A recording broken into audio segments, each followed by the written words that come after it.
you're talking 200 people. That's pretty much $20,000 easily right there. Easily. Like what you just said. So, and I know you have, like you said, the Pinterest thing. You have couples coming and they have this big mood board and they have all of this stuff on there. Yes. And as a professional that's been in this business for so long, you can look at it and say, that's going to be about $75,000. And they only got 30,000. And they just like, well, what do you mean? And you just like, well, this is going to be this and this is going to be that. And, when you tell couples that, how do they take that? Let's talk about timelines. Is it specific, like when you're creating that timeline, what is like some of the first things? Because you're starting that timeline from the morning they get up or the morning that they're getting started with you. Hair, makeup, all the things that they got to do, they're getting that in your timeline. So a lot of times I'll have couples, I'll ask them for a timeline and they'll say, yeah, we got one. And then they'll give me one that the venue sent them. And I say, I need something way before this. Yeah. I need the beginning of the day, because what happens is I need to know what time all of your hair, all of that stuff is starting, what time you need me there. And this don't have any of that on it. The only thing that this has on it is when you arrive at the venue. Right. That's it. So your personal touch that you bring, like when a bride first see that room, like that reveal, like when you're doing that, that reaction has to be, when you see that reaction, how does that make you feel? Welcome to the Wedding Dreams Unveiled Podcast, your go-to source for insightful conversations with ordinary newlyweds and vendors navigating the difficult world of wedding planning. I'm your host, Livingston Lee, and with a decade of experience and hundreds of weddings captured, I'm here to tell you some of my stories about the wedding business. Now let's get started with today's guest. Lillie Ann Events and Designs.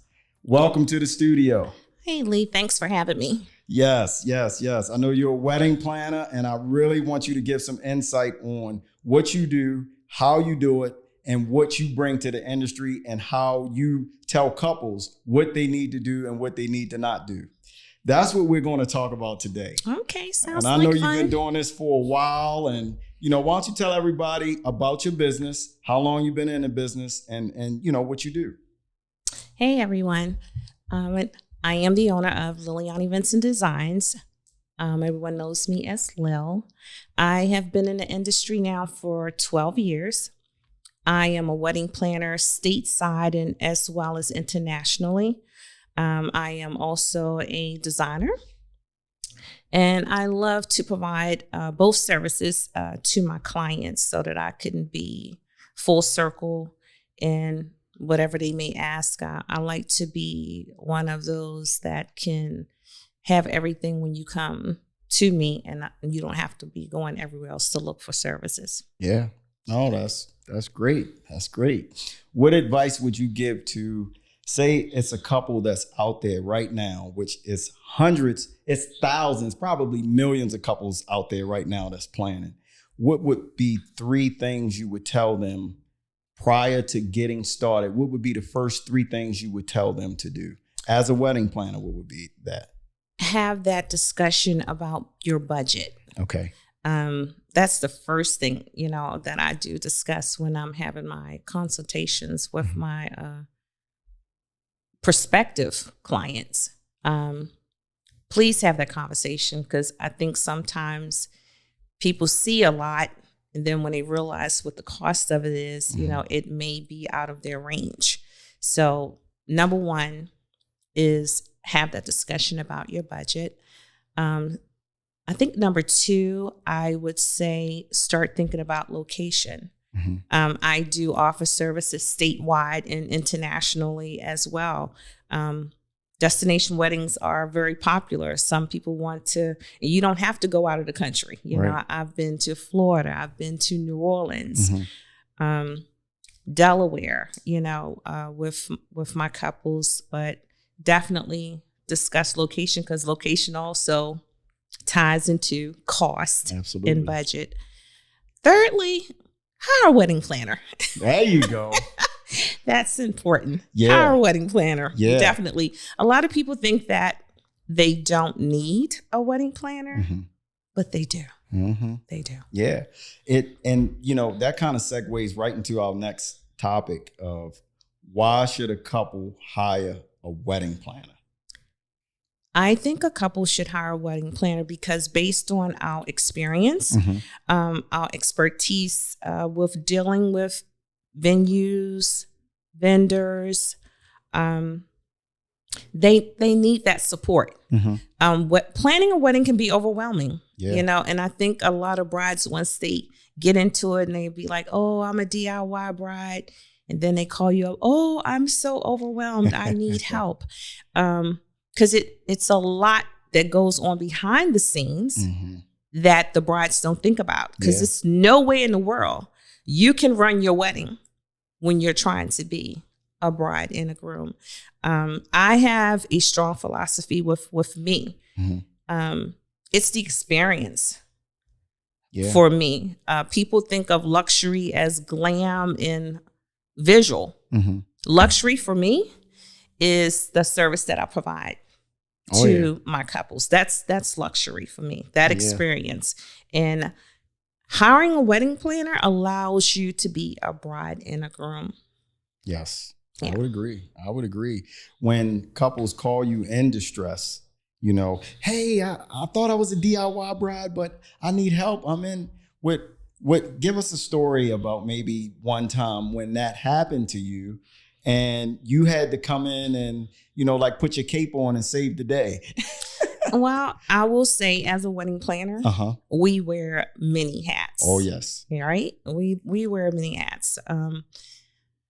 I would say short term when a bride calls me that's in a stressful situation, we remove that stress word. That's a no-no for me. Let's take stress and stressful off of the board, right? I calm them down. I answer their questions because I want them to feel that they're in a secure, safe place with me and trust with me. So I have quite a few brides that come to me, at the last minute. I've planned weddings 4 months out, 5 months. I have a 5-month one right now that I'm working on. And she's excellent. She did her work good, but she still needed that support. So, it happens, but we can make it happen. We can make it happen. Wedding planners, you all do a great job. It's like all of the many, many hats that you wear, you're roping in vendors and talking to vendors and, buying supplies for the day of and designing the decor for the tables and table pieces and all of that stuff. Y'all are doing a lot, so my hat's off to you for all of what you do, We do. And you said that you do stateside and you do international, like destination stuff as well. So I want to talk about that a little bit later about the destination stuff. I get photographers on and planners, and I always like for people to see and understand the destination side of wedding planning because it's completely different. So we'll talk about that here coming up in a little bit. All right. But compromise and flexibility, like how do you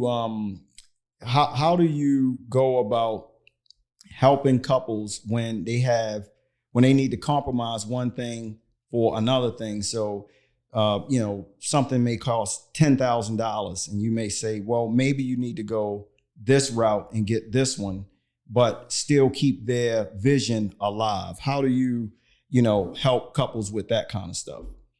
So that's where I think part of my planning experience and my design experience comes into play. I think there's plenty of possibilities, which a lot of people aren't presented. So therefore they feel like their options are limited. I'm one of those who believe in giving you every possibility there is so that you can choose and you don't feel like you're making a sacrifice for your vision, for that day. There's always a way to modify a design and still get that look that you are trying to achieve. Right. Yeah. So like with the budget, how can you keep them on budget with still being able to do that? Like, because weddings can be expensive. Oh, they are expensive. So yeah, they are very expensive. And I had a couple on, and they were talking, and the groom was talking about, he said, I didn't know weddings cost that much. And usually us men, we don't. You don't. We don't know that. So how do you keep couples like on budget and still keep their vision to what they want, for their wedding day? So I generally will have my couples to send me their vision. Like they may create their own little vision board, right? But I'm very real with them about what's realistic and what's not, right? And I also have a budget tracker. So when my clients hire their vendors, we put this on the tracker, and they keep me informed as to what they pay them. So that way, nice. That helps to keep them on their budget. That's awesome. So their vision, when they come to you with a $60,000 vision, and they got $20,000, how do you pull them back to reality? I'll be very honest with them. Yeah. A lot of times I tease my brides and I tell them, stay off of Pinterest, please. Just stay off of Pinterest, because Pinterest can sometimes be the devil, But again, possibilities, you may not get that exact look that you're looking for. Right. But a $60,000 wedding going back to a 20, that's huge. I mean, depending on what your head count is, that 20 might be gone just in food, right? Did y'all couples hear that? Tell them that one more time, Lil. A $60,000 going to a $20,000 budget. 20 of that could just be your food. Yes. Could be your food. And we're going to talk about that as well. We're going to talk about, how you plan for all of the people that you want to have there, managing that, because that is very, very important, because you're talking 200 people. That's pretty much $20,000 easily right there. Easily. Like what you just said. So, and I know you have, like you said, the Pinterest thing, you have couples coming and they have this big mood board and they have all of this stuff on there. Yes. And as a professional that's been in this business for so long, you can look at it and say, that's going to be about $75,000. And they only got 30,000. And they just like, well, what do you mean? And you just like, well, this is going to be this and this is going to be that. And, when you tell couples that, how do they take that? For the most part, they're okay with it. Okay. Because they would rather know the truth. Right. I'm not going to set anybody up. Yes. I don't want you to think that you're going to get this when you have that. Right. So no, I'm just that very realistic, person, with my couples. And this is where trust comes in. They're coming to me to provide a service, but I have to be honest with them. So therefore, if we get into that situation, they will trust me enough to say, okay, she knows what she's talking about. Yeah. No, absolutely. And so while we want to factor budgets, let's talk about destination weddings, because that's a whole nother animal in itself, because it's a bigger budget. You got a lot more people coming. Not necessarily. Okay. Not necessarily. So in terms of a destination wedding, again, it depends on what your vision is. Okay. Because, I've had clients that will spend, $20K on just decor, but their responsibilities in terms of because your couples, your guests are paying their own way, right? So you're just responsible for your vendor stuff. Your reception, if you're planning to have a private reception. A lot of people don't have private receptions, because you're on an all-inclusive resort, right? So you just may have your guests to meet up somewhere on a resort and you hang out and party. A lot of people don't have private. So you can cut costs there. Absolutely. Absolutely. That's why you should hire Lil. Because see, she just cut costs just that quick. Because you would think a private reception. I know, like a lot of the destination weddings that we've done, you know, they may be a private reception on a rooftop or a private reception on a beach or something like that. But you're saying just couple can find a place to hang out at and just kind of just Party. have a reception there and party there. Mm-hmm. Wow. And with destination weddings, it's not like the cost doesn't depend on if you have it on the rooftop or not. It's the wedding package that you select, and that's going to be based on your head count. Okay. Which can, you know, go up to $10,000 if you're having more than 50 people. Okay. And that's just for the wedding portion. That's not even the decor part. Wow. So let's talk about the packages. Like, as being experienced as you are, like, what are some of the packages out there? How many people is usually invited to a destination wedding? I know it's usually like between 50 to 75, somewhere around there. And sometimes it's lower, sometimes 40 people. But when you have that at a destination place, you know, say like you have it at White Sands or Iberostar or something like that, how does that price difference for what the couple's paying to what I guess the people that they're bringing paying? Because the people that they're bringing can be $2,500 each to come and celebrate your day. It just depends on location. Okay. Right. Jamaica is more expensive than other places, yes. like Mexico. Mm-hmm. I would say Cabo. And it also depends on when you're traveling. Yep. So it all can vary. So I would say in terms of cost, your wedding packages can range anywhere from $39 up to $10K. Okay. And that just depends on what your head count may be. Okay. And normally my weddings will average between, I'll say 30 to maybe 60 guests that will attend. Okay. Mm-hmm. And when you say between 3,900 to 10K that they're paying the resort, that's not including the decor. Nope. That's just for the wedding, and that's just to feed your guests. Okay. You may have a welcome party or cocktail hour. Yep. Open bar. Mm-hmm. That's it. That's it. No decor is included with that. Mm-mm. So by the time you add decor on, depending on what you like. You got that expensive mood board, that expensive Pinterest board where you tell people, get off of there. Yes. Right? So by the time they do all of that stuff, I guess that could be another $20,000, right? Yeah, it just depends on what you want. You know, some people go all out. Yeah. You know, you can't spend somebody's money. That's true. You know, but I can help you get what you want, whatever you have. Right. You know, so it just depends. Yeah. But some people are prepared. Yeah. You know, they prepare for that day. Right. Mm-hmm. Would you suggest a destination wedding, or would you suggest a wedding stateside? And the reason I asked that question is because I had couples on the podcast. None of the couples so far have done a destination wedding. I haven't talked to a couple if you're a couple that's listening to this and you doing a destination wedding, reach out to me, because I would love to talk to you if you're planning one right now. I would love to talk to you after you plan it so we can talk about what you did and the experience of it.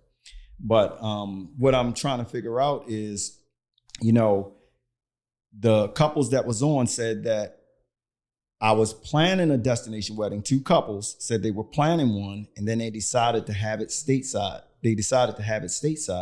Because it was better for them because of family reasons.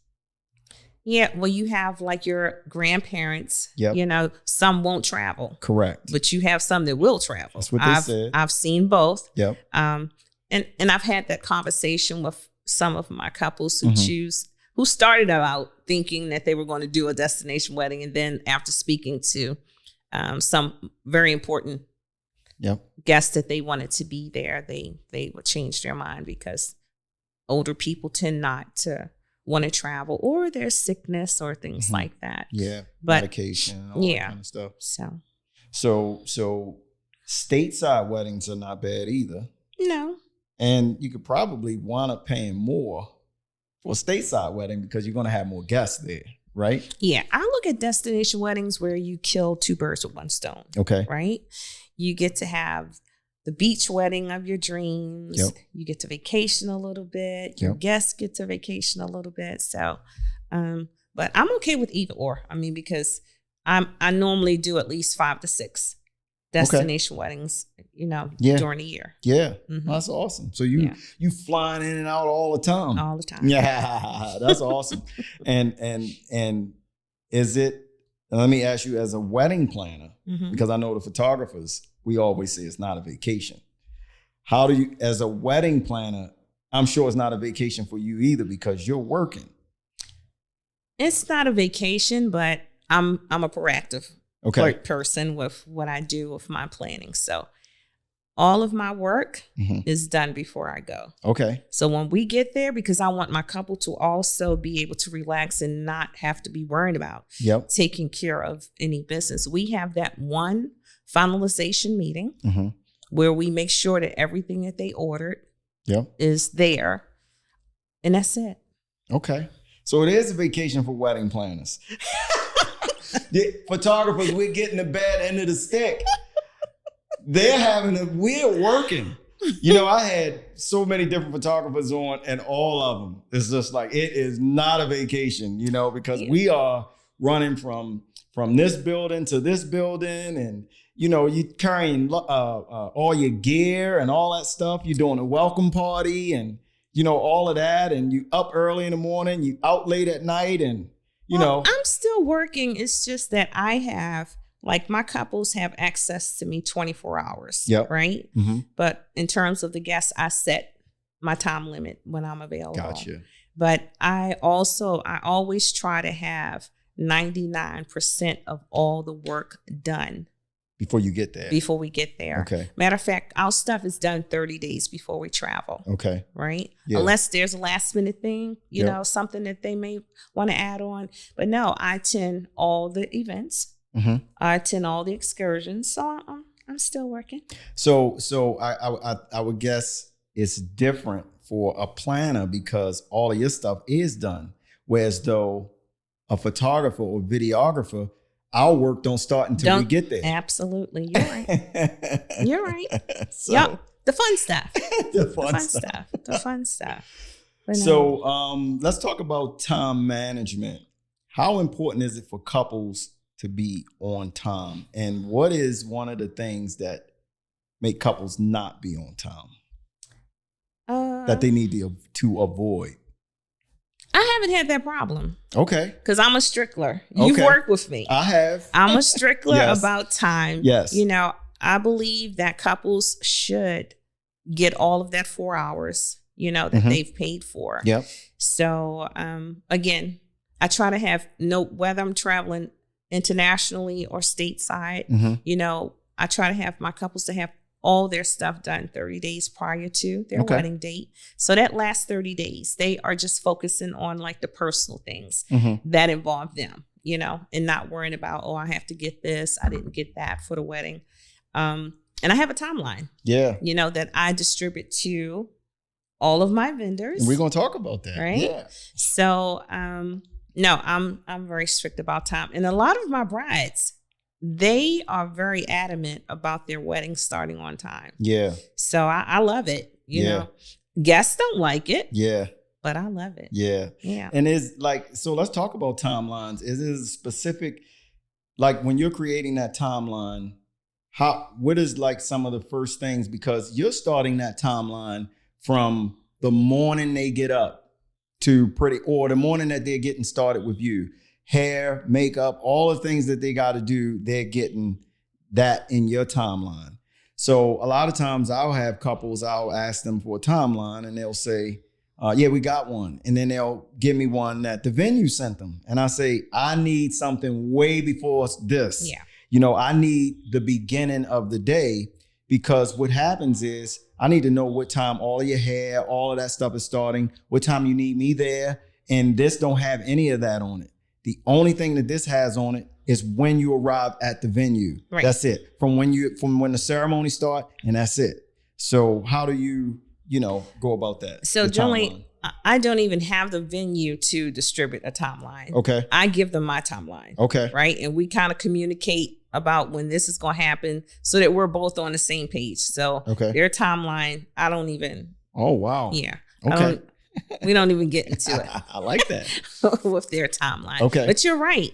And I normally have my timeline out to my vendors like the beginning of the week. Mm-hmm. So if they have any questions or if we need to make some changes or whatever, we have sufficient enough time to do that. But the timeline, I mean, when I say it's very, very important. And I actually start creating my timelines 30 days out prior. Oh, wow. To the wedding, right? Because I want to make sure that my makeup artists, the hairstylists, I have all of their times, that they have everyone scheduled. Yep. And I actually don't even give my brides the timeline. Because I don't want them concerned about that. Okay. Right? So normally I'll give the timeline to the best man. Okay. The matron or maid of honor. Mm-hmm. And of course the vendors, they have their timeline. Yep. Yeah. So the bride don't get it. Mm-mm. Yeah. Now that you say that, I do sometimes see that brides don't have it because they don't even know. They be like, well, what time does so-and-so start? Right. And then somebody always tell them that. And that's because you don't want them worrying about where to be. So you just show up and just say, hey, we need to move because we need to do X, Y, and Z. Absolutely. Again, I'm going back to I want my bride to be a bride. Yeah. Right? Yeah. And that's why, when these couples do the day of coordinator or the month of, it's kind of difficult because you coming in at the end and you really don't know, like, I guess everything that they want. I won't say it's difficult. Okay. Because I don't wait. I don't wait till then. Okay. I am in communication with my brides all the way. Okay. Some people do start, when they say that month of no. Yep. I'm starting before then because regardless of what role I'm playing in your wedding, it all got to come together on the same day. Okay. Right. So therefore, no, I'm checking in with my brides every 3 to 4 weeks. Right. Any updates. Have you hired any vendors since the last time we spoke? I don't want to receive all this information at the tail end. Right. I'd rather get it as we go along. And it also calms them down. Right. Because I don't want them thinking I'm just showing up the day of. Yeah. So the process for me, and all planners operate differently. Correct. But the process for me starts before then. Okay, so 2 things there. Do you get like the vendors and all of that? Like, do you make your vendor recommendations?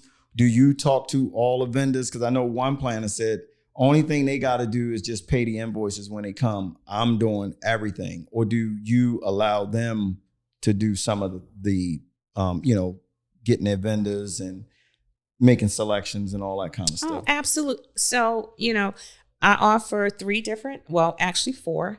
I offer 4 different wedding collections. And one is I have a full service. Yeah. I have a pre-wedding service, and I have the month of, and of course my destination. Okay. I want all of my couples to have some responsibility with their wedding, right?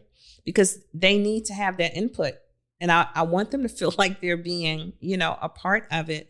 So with the month of, and specifically, I'm touching bases with them vendors as soon as I get that information because I don't want us to be strangers. Correct. Right. I want to talk to them. I want us to vibe with one another so that they will know what my expectations are. Yeah.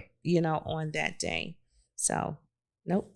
Like that. Oh no, that's great. Like I know some, like you said, some planners are different than others. Yeah, they operate differently. Yeah. And I have a full team of my preferred vendors, right? I know. Yeah. And of course, I am shouting them out, telling my prospective brides, about them, because I know what they bring to the table. Yeah. Right. Yeah. And we all work very well together. Oh, like yeah. I don't even have to have the conversation with them. Right. They know what I expect, you know. So it's all That's love important. and harmony. It's very important. Very, very important, because when you got like a team of people who you work with all the time, it makes it that much easier, because you know exactly what they're going to do and how they're going to do it, when they're going to deliver. You know, you're not having any issues with getting photos of somebody, or the couple don't have their video in time or something like that. You know, these people are going to, bring everything that they're supposed to have to the table. Yeah. Because sometimes it's hard on the wedding day. I don't want to have to educate my DJ on when to start the music, how to do this or how to do that. No. But I'm also open. You know, I will work with anybody. Yeah. So it's basically, I will make the suggestion, but it's my couple's choice of what vendors they hire. Yeah. So. What are some of the personal touches that, you bring outside of what the couple wants? So a couple may want one thing, and then you may see something different and say, well, why don't we do this? How does that go when you tell a couple that, hey, well, maybe we need to do this instead of this? Do they like that? Do they not like it? Or I haven't had any problems. Okay. Because my couples trust me. Right. That trust goes a long way. Very long way. Yeah. For me, it's important. Like when I have that first Zoom consultation with my brides, I know right away whether we're going to do good together or not. So, no. And that's just the truth of it, right? It's just the truth of it. So, but I haven't experienced that. Wow. So your personal touch that you bring, like when a bride first see that room, like that reveal, like when you're doing that, that reaction has to be, when you see that reaction, how does that make you feel when you see that reaction, when you do a room reveal? I've shedded some tears, because it's kind of emotional when you see a bride react to what you have created for them, right? So it goes hand in hand, and I've had those moments, where the brides have been extremely, excited, and they're like, "Wow!" I experienced it with my own child. Oh, wow! Because of course, yes, I was her planner. That's right. And I was her designer. She just let me do what I do. And so she had no clue what I was doing. And when she got there, she was like amazed. Wow, that's awesome. That is awesome. It was a great experience. Yeah. Especially doing it for her, Yep. How did you, I guess, you probably didn't have time to really be mom that day, because I did. Did you? Absolutely. So you just had your team do most of the stuff? Yes. Okay. LaTanya Christian, right? She's my right hand. Yeah. So I hung around until like 10 o'clock that morning at the venue. But after that, it was, I'm gone. I see y'all. Yeah. I was mother of the bride. That's awesome. That's awesome, because like what you said earlier about they should hire a planner so that way they can be a bride. Absolutely. So that's why I was asking, like, were you able to be the mother of the bride that day? Yeah. And her daughter got married after my daughter. So of course we already had an agreement. Yes, get out. Right. Get out. Go be mother of the bride. Yeah. Yeah. That's good. That's good that you have those kind of relationships. Yeah. How do you like, as far as tackling the guest list, what would you recommend to couples how to tackle their guest list? Because sometimes a couple may want to, like what we talked about earlier, you're talking 200 people, that can be $20,000 just like that. How do you suggest a couple to tackle the guest list if they got 300 people that they're thinking about inviting? So I normally have the 6-month rule, right? If I haven't spoken to you, we haven't had any communication, you haven't reached out to me, and it's just a high and by, I don't feel that it's a necessity that they attend. And couples be like, oh, I didn't even think about it like that, But then, you have your moms who want to invite their girlfriends and things, and, extended family that you don't even know, but they have a relationship with your parents, right? Yep. So I tell my couples, have that conversation, with your parents, and stress to them that, this is your day. Yep. It's our day.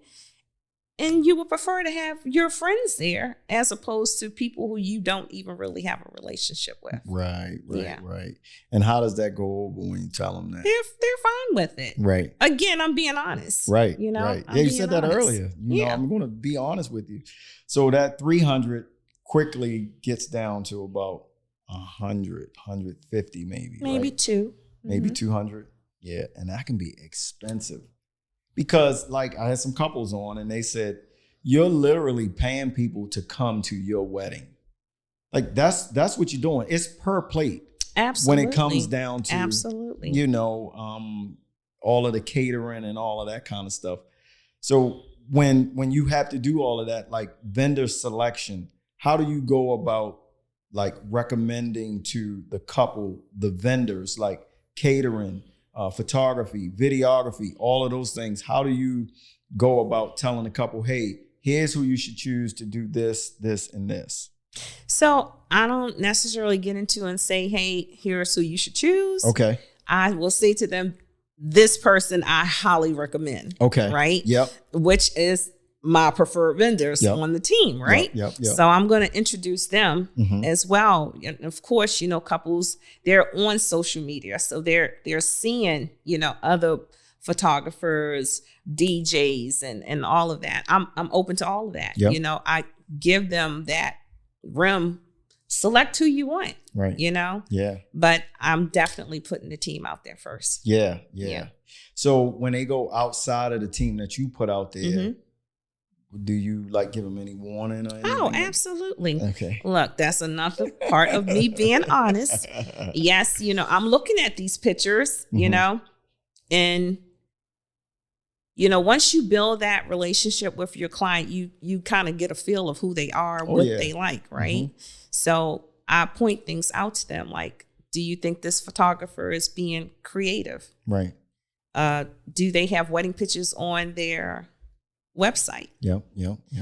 This DJ, have you listened to his music? Have you seen him do a wedding? All DJs can't do a wedding. Right. It's a whole nother horse. Yeah, it right? is. Yeah. So I'm pointing these things because I have to educate them. That's a part of my responsibility. Yeah. Is to educate my couples. Yeah. Yeah. That's awesome. That's awesome because if you don't, then you're going to run into problems. Of course. You're going to run into a lot of problems. And I was looking at something the other day and they were saying, make sure you see a full gallery of the work, not just what they put on Instagram. Oh, because it can be very deceiving. Yeah. Right? Yeah. So, and those are probably like some red flag things, because if somebody send me some photography work and I'm just seeing engagement shoots, I'm not seeing any weddings, I'm not seeing any designs, right? I'm not seeing any detail shots. None of that stuff. That's a red flag for me. Oh, for sure. Yeah. And that's just the part of being a part of the business. Right. Hanging out with you guys, I've learned a lot. I know what to look for, So, and if I'm not seeing like shots that are just caught off guard, so you might catch somebody being emotional or something like that. If I'm just seeing straight regular shots and everybody's standing in a half a circle, Yeah. That's probably a wedding somebody shot that they weren't hired to do and they just trying to get some photos out there. Absolutely. I agree with you. No, that's awesome. Yeah. What are some of the trends that you're seeing in the industry that is changing or people are doing now? I'm seeing a whole lot more floral stuff, like make you think you're in a jungle and really things. Yeah, lots and lots and lots of flowers. My brides, they have their own thing, right? They let their wedding speak for who they are. So I have a lot of brides who don't follow the trend, right? Which is okay with me. Yeah. Your wedding should speak for who you are and let it represent you, right? Absolutely. So, and it's a lot of trendy stuff out here, but it's whatever they want. I'm happy with. So you just let them just, hey, if this is what you want, all right, you just find a way to design it for them. Absolutely. And that's why you hire a wedding planner. That's the reason why. Just hire a wedding planner. It will make your day so much easier if you do that. And I always advocate for planners because a lot of people, they think they can do it themselves until they get down to the last minute, the last month. And, you don't know this bride. You don't know anything about this bride. Somebody just probably recommended this bride or couple to you, and you never met them before. And they just like, I just need somebody to just take this over, and you come in at the last 30 days, and it's a mess. Have that ever happened to you? I'm sure that have never happened to you. Mm-mm. Okay. Nope.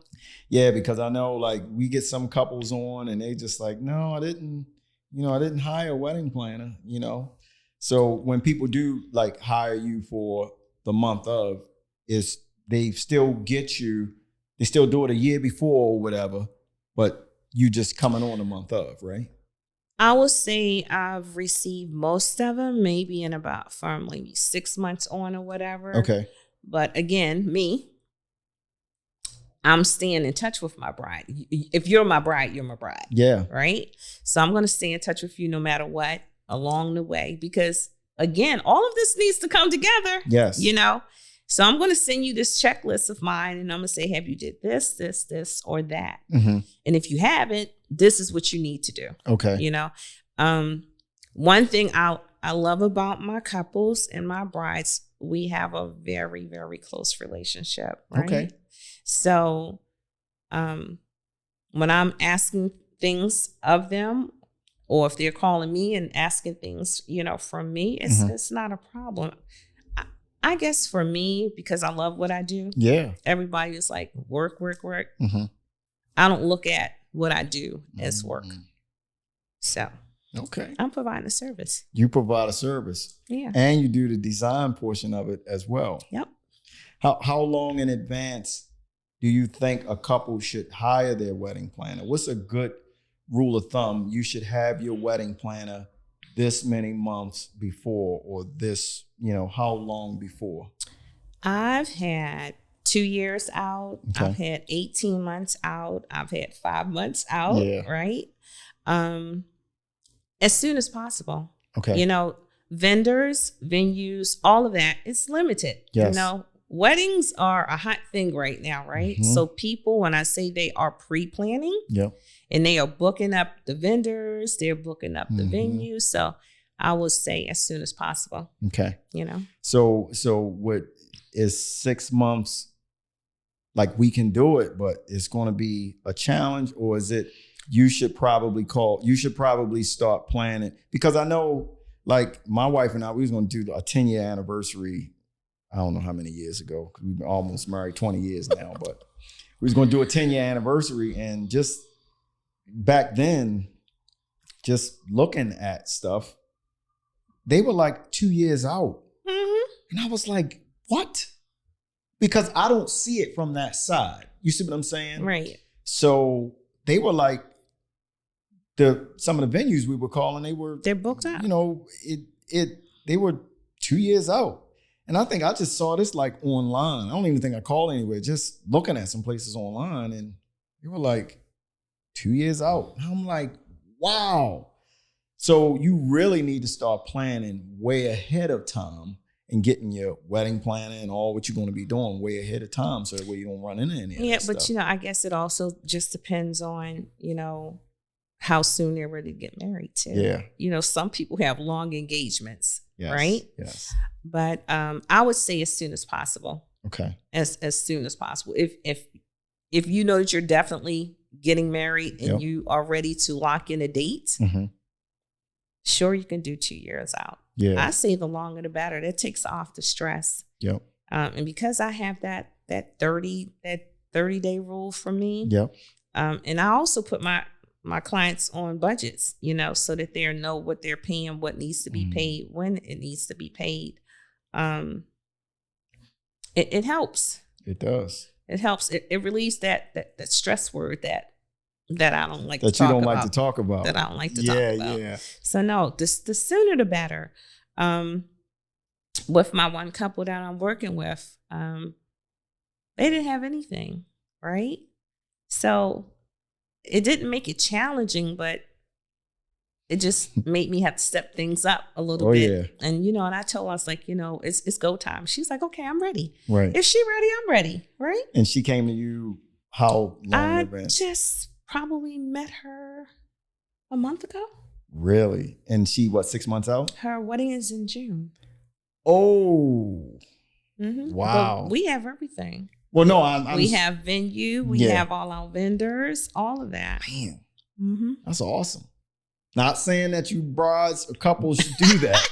You should probably start looking at people about, I guess, maybe a year. Mm-hmm. I would say a year would be a good rule of thumb because that gives it's not as, I don't know another word for stress because I don't want to say stress because I know you don't like that word, but maybe it's tedious. It's not as tedious as if you do it 5 months or 3 months out. You do it 12 months out, 18 months. It makes everything so much easier. Yeah. And you can plan and plan and plan. And when unexpected things happen, you have a way to pivot. Yes. So that way you don't have to worry about any of those things.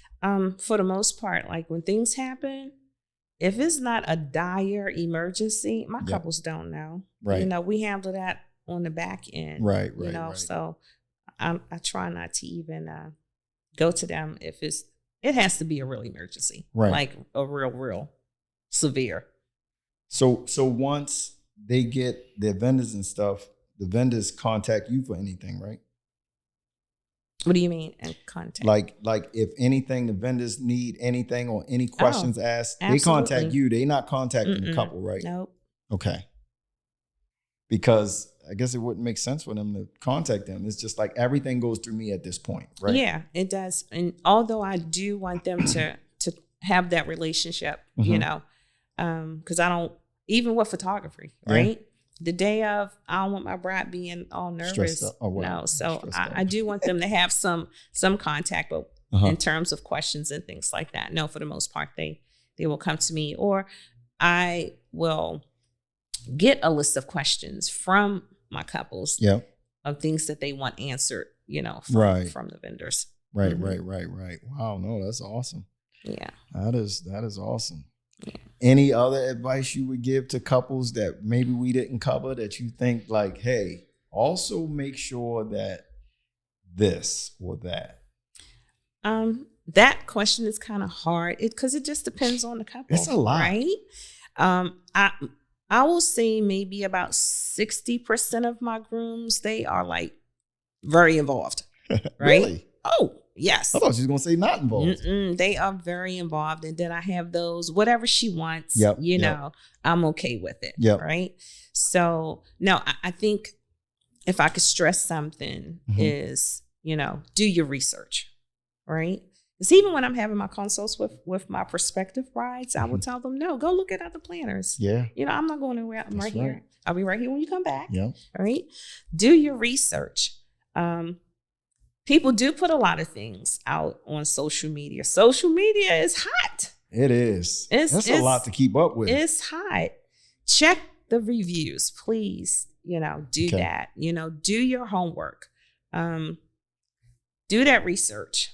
Because you will definitely see things that will stick out. You just need to be visual about it, about what you're doing and be safe, All right. Did y'all hear that? She said, do your research. It's very, very, very important to do your research. That's awesome. Yeah. Well, I appreciate you coming on the podcast. It was a lot of fun. We covered a lot. Where can people find you and your business and your design. Let's talk about the design part of your business. Mm-hmm. How's that going? I didn't know you had like a design part of your business. I always knew you did wedding planning, but let's talk about before we go. Let's talk about the design part. So actually, before I started, I used to do my daughters and their birthday parties. Mm-hmm. So that's where it all started. Okay. And I loved doing all the design stuff, like whatever character was out for that season or whatever. Yeah. That's what their parties were.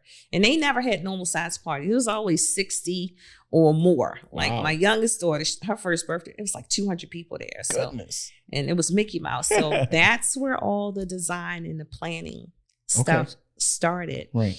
And I just could not decide which part I love the most. With the planning or the design part. Right. So I was like, okay, I'm going to start with the planning part. Yep. And of course, something was eating inside of me. So I was like, I need to follow my heart, right. you know.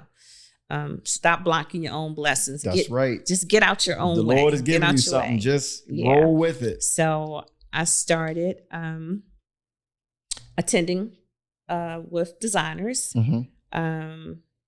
Akeem Clayton. Mm-hmm. Lance Lamar. Okay. Atasha. Who else? And we can list those people in the show notes as well. Yeah. Yeah. So I've been to their classes to learn floral design. About design as well. Yeah. Mm-hmm. Yeah. That's awesome. Yeah. That's awesome. That goes a long way. Is that an extra cost? Or is it something that you design into all of your planning collections? Nope. 2 separate fees. Wow. Planning fee is planning fee. Design fee is design fee. That's awesome. I like that. That's cool. That is cool. Yeah, I feel like I'm a one-stop shop. Yeah. And a lot of brides love that. They appreciate it. You know, Yeah. It's like, oh, I don't have to go look anywhere. Right. I can get everything right here with her. Yep. So you do all the florals and all that stuff as well? Yep. It's awesome. That's a one-stop shop. I like that. That's cool. All right. Well, thanks for coming on again. You are most welcome. Appreciate it. It was fun. We'll have to get you back on at some point down the line. Yeah. For part 2. Yeah, part 2. Yes. But tell everybody where they can find you at. I am on Instagram, and it's my first name, Lillie Ann, in Designs. Also, I'm on Facebook. My personal page is my name, Lillie Ann Smith. And my business page on Facebook is Lillie Ann Events Designs. My email address is lill@lillianevents.com. Awesome. There you have it. You know, if you want to hire Lillie Ann, here she is. She does a great job. I've worked with her a couple times before, and she does a great job. Thank so you. If you have anything for her, we'll list some of the names of the peoples that she said in the show notes. And if you have any questions for her, you have all the information, reach out to her. Every couple need a wedding planner. Make sure you get one. Until the next time, we'll see you guys on the next one. Appreciate you staying around. Peace out.